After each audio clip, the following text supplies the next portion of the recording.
Chaque matin est une renaissance. Un cadeau inestimable que la vie nous offre à nouveau. Marc Aurèle, ce grand empereur et philosophe romain, voyait l'aube non pas comme un simple réveil, mais comme un appel. Un appel à l'action. À la maîtrise de soi. À l'excellence.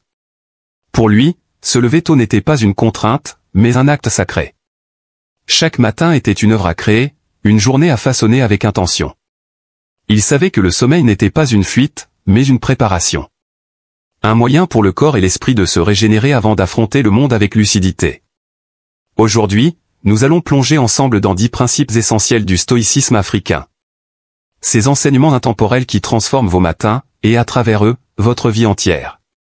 Souvenez-vous, les grands changements ne naissent pas des révolutions soudaines, mais des petites habitudes répétées, jour après jour. Chaque matin bien utilisé est une victoire silencieuse. Avant de continuer, faites-moi une promesse. Restez jusqu'à la fin. Si vous écoutez ces mots, c'est que vous cherchez à évoluer, à devenir plus fort, plus lucide, plus aligné.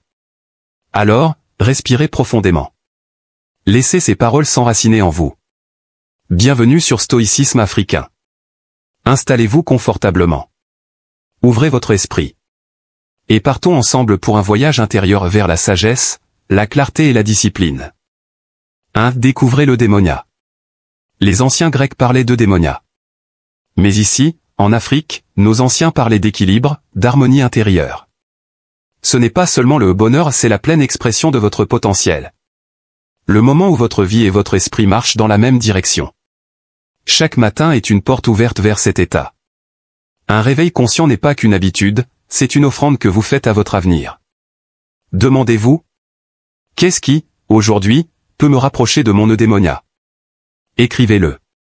Méditez dessus. C'est là que naît le sens, dans une intention claire, répétée chaque jour. 2. Préparez vos matins la veille.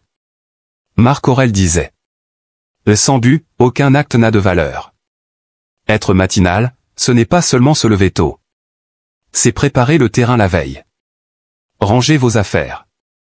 Préparez vos vêtements. Éloignez-vous des écrans. Avant de fermer les yeux, décidez du premier geste que vous ferez demain. Votre esprit aime la clarté. Un mental apaisé dort mieux, et se réveille plus fort. Et si des pensées vous agitent, respirez lentement. 5 secondes d'inspiration. 5 secondes d'expiration. Faites-le jusqu'à retrouver la paix intérieure. Car un bon matin commence toujours, la veille. 3. Éliminez les distractions du réveil. Les premières minutes du matin sont sacrées. Ne les laissez pas être volées par les écrans, les messages ou le bruit du monde. Marc Aurèle écrivait: agis comme si chaque instant te définissait. Alors, avant de toucher à votre téléphone, touchez votre âme. Méditez. Étirez-vous. Buvez de l'eau. Relisez vos objectifs. Le monde peut attendre. Mais votre esprit, lui, ne doit pas être négligé. 4. La régularité, la clé de la transformation. Les débuts sont toujours difficiles. Mais comme le disait Marc Aurèle, c'est par l'action répétée que la vie se construit. Tenez bon pendant 30 jours. Les 10 premiers seront les plus durs. Puis votre esprit s'adaptera. Et un jour, vous vous lèverez non plus par obligation, mais par désir. Chaque matin répété est une pierre ajoutée au temple de votre discipline. 5. Agissez sans lourdeur. Marc Aurèle disait: ne laisse pas le futur te troubler. Vis l'instant présent. Ne cherchez pas la perfection. Cherchez le progrès. Si un matin vous échouez, recommencez. Le stoïcien africain sait que la force ne réside pas dans l'absence de chute, mais dans la capacité à se relever. La discipline est un voyage, pas une ligne droite. Et la persévérance transforme l'effort en habitude. 6. La discipline commence dans les détails. Faire son lit. Ranger son espace. Se lever sans repousser le réveil. Ces gestes simples forment le caractère. Nos ancêtres le savaient. Celui qui néglige la goutte d'eau n'atteindra jamais la rivière. Chaque petit acte de discipline forge la grande victoire invisible. 7. Trouver un allié de motivation. Le chemin est plus supportable à deux. Cherchez un partenaire de discipline, un ami, un frère, une sœur d'esprit. Quelqu'un qui partage vos valeurs et vous pousse à tenir vos promesses. La motivation s'épuise. Mais la fraternité, elle, rallume la flamme. 8. Méditer sur la mort, memento mori. Cette idée peut sembler sombre, mais elle est libératrice. Marc Aurèle disait, « Souviens-toi que tu vas mourir. » Pas pour craindre, mais pour vivre plus pleinement. Chaque matin, demandez-vous. Si aujourd'hui était mon dernier jour, ferais-je ce que je m'apprête à faire? Si la réponse est souvent non, il est temps de réajuster votre route. Car penser à la mort, c'est redonner de la valeur à la vie. Et comprendre que chaque matin est une chance qu'on ne nous doit pas. 9. Visualiser les obstacles. Chaque jour apporte ses tempêtes. Colère, jalousie, ingratitude, elles viendront.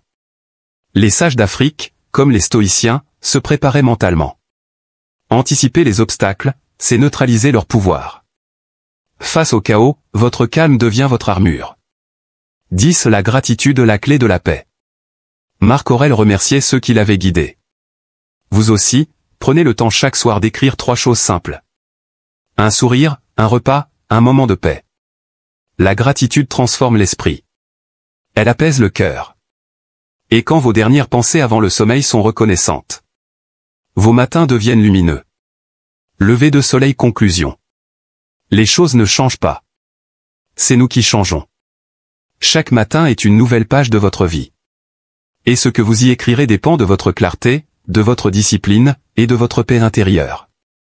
Dès demain, levez-vous avec intention. Respirez profondément. Et rappelez-vous. Le matin appartient à ceux qui décident d'en faire une œuvre. Merci d'avoir écouté cette réflexion sur stoïcisme africain. Si cette vidéo vous a inspiré, abonnez-vous, laissez un pouce et partagez cette philosophie autour de vous. À très bientôt pour un nouveau voyage vers la sagesse, la force intérieure et la maîtrise de soi.